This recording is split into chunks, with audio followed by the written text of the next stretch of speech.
ప్రతి ఒక్కరూ నా రాజధాని అని గర్వించేలా అమరావతిని నిర్మిస్తామని రాష్ట్ర ప్రజల ఆస్తులు ఆకాంక్షలకు నెరవేర్చేలా రాష్ట్రంలో అన్ని ప్రాంతాల సమగ్రాభివృద్ధి మా సిద్ధాంతం. రాజధాని పనులు పునఃప్రారంభమే కాదు, రాజధాని ప్రారంభోత్సవానికి కూడా మోదీ చేతుల మీదుగానే చేస్తామని నాయకత్వంలో బలమైన భారత్ ఆవిష్కృతం ప్రపంచాధిక స్థితికి ఎదుగుతుంది. పానకాల నృసింహుడు మరోవైపు, మధ్యలో ఉత్తర వాహిని రమణీయ కృష్ణమ్మ. శాతవాహనుల రాజధానిగా, బౌద్ధుల ఆధ్యాత్మిక క్షేత్రంగా, ప్రపంచ ప్రఖ్యాతిగాంచిన అమరావతి స్తూపంతో ఆచార్య నాగార్జునుడు తిరగాడిన ప్రాంతంగా విరాజిల్లింది. ఆత్మ బలిదానంతో తమిళనాడు నుండి ఆంధ్ర రాష్ట్రం సాధించుకొని ఒకసారి రాజధాని లేకుండా నిలబడ్డ ఆంధ్రప్రదేశ్ మరోసారి తెలంగాణ విభజనతో రెండవసారి కూడా రాజధానిని కోల్పోయింది. ఆంధ్రుల ఆకాంక్షలకు రూపమిస్తూ అన్ని ప్రాంతాలతో కనెక్టివిటీ కలిగిన ప్రాంతంగా కృష్ణానది తీరాన ఉన్న అమరావతిని ప్రజా రాజధానిగా నిర్ణయించారు. రాజధాని నిర్మాణం కోసం చేయాల్సిన మొదటి అడుగు భూసేకరణ. ముఖ్యమంత్రి గారి దూరదృష్టిపై నమ్మకంతో అమరావతికి చెందిన 29,000 మంది రైతులు స్వచ్ఛందంగా ముందుకు వచ్చి దేశంలోనే మొదటిసారి 34,000 ఎకరాల భూమిని రాజధాని నిర్మాణం కోసం అప్పగించారు.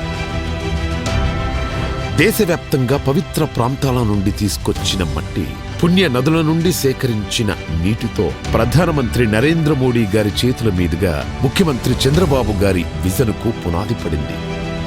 అనతి కాలంలోనే సచివాలయం, హైకోర్టు భవనాల నిర్మాణంతో పాటు విఐటి, ఎస్ఆర్ఎం, అమృత, ఎయిమ్స్, ఎన్ఐడి వంటి ప్రతిష్టాత్మక సంస్థలు కొలువుతీరాయి. ప్రతిష్టాత్మకంగా తలపెట్టిన ప్రభుత్వ భవనాల నిర్మాణం మొదలుపెట్టే సమయానికి 2019లో ప్రభుత్వం మారడంతో అమరావతి భవిష్యత్తుపై చీకట్లు కమ్ముకున్నాయి. 2019 నుండి 2024 వరకు నాటి ప్రభుత్వం చేసిన విధ్వంసం కారణంగా వేల కోట్లతో చేపట్టిన నిర్మాణ పనులు ఆగిపోయాయి. రోడ్లు దెబ్బతిన్నాయి, దారి తెన్ను లేకుండా పోయింది. చదును చేసిన భూమిలో పునాదుల్లో నీరు చేరి పిచ్చి మొక్కలతో, పొదలతో 5 ఏళ్ల పాటు గ్రహణం వీడని సూర్యుడిలా అమరావతి మసకబారింది. 3 రాజధానుల ఆటలో రాష్ట్రానికి రాజధాని అనేదే లేక భవిష్యత్తు అంధకారమైంది. ఏ ఒక్కరూ రాజధాని కోసం గొంతెత్తలేని పరిస్థితి. ఆంధ్రప్రదేశ్ కోసం తమ భూములిచ్చిన రైతుల త్యాగానికి అర్థం లేకుండా పోయింది. మహిళలు, చిన్నారులు, రైతులు, ఇలా అన్ని వర్గాల ప్రజలు అమరావతి కోసం 5 ఏళ్లు యుద్ధమే చేశారు. అరెస్టుల్ని ఎదుర్కొన్నారు, అవమానాలను తట్టుకున్నారు, అన్యాయాన్ని ఎదిరించారు. అమరావతి నుంచి అటు అరసవల్లి, ఇటు తిరుపతి వరకు పోరుబాటు పట్టారు. పోరాట యోధుల గుండె పగిలి అమరులవుతున్న వాళ్ల ధైర్యం ఇసుమంతా సడలలేదు. 2024 రాష్ట్ర ప్రజల దీవెనలతో ఎన్డీఏ అఖండ విజయం సాధించి అధికారంలోకి రావడంతో చీకట్లను చీల్చుకుంటూ వచ్చిన సూర్యుడిలా అమరావతి తన పేరు సార్థకం చేసుకుంటూ పునరుజ్జీవం పొందింది.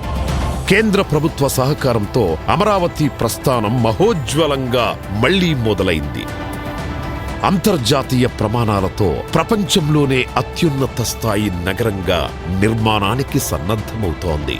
బ్లూ గ్రీన్ కాన్సెప్టుతో 3వ వంతు పచ్చదనంతో పర్యావరణానికి అనుకూలంగా కాలుష్యరహితంగా నిర్మితమవుతున్న ఏకైక నగరం అమరావతి.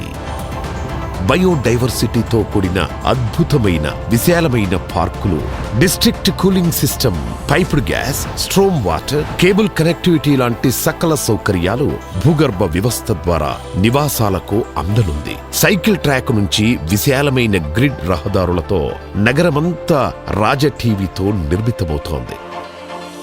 నేచురల్ వెంటిలేషన్ తో legislature, high court, land mark institutions తో భవిష్యత్ తరాలకు భూమిలో స్వర్గంలా విలసిల్లనుంది. ఒక స్మార్ట్ సిటీగా, భావి క్వాంటమ్ వ్యాలీగా ఈ నవనగరం ఆవిష్కృతమవుతుంది. అమరావతి కేవలం నగరం కాదు, 5 కోట్ల మంది భవిష్యత్తుకు భద్రతగా నిలుస్తూ ఆర్థిక భరోసానిచ్చే స్వయం ఆధారిత కల్పవృక్షం.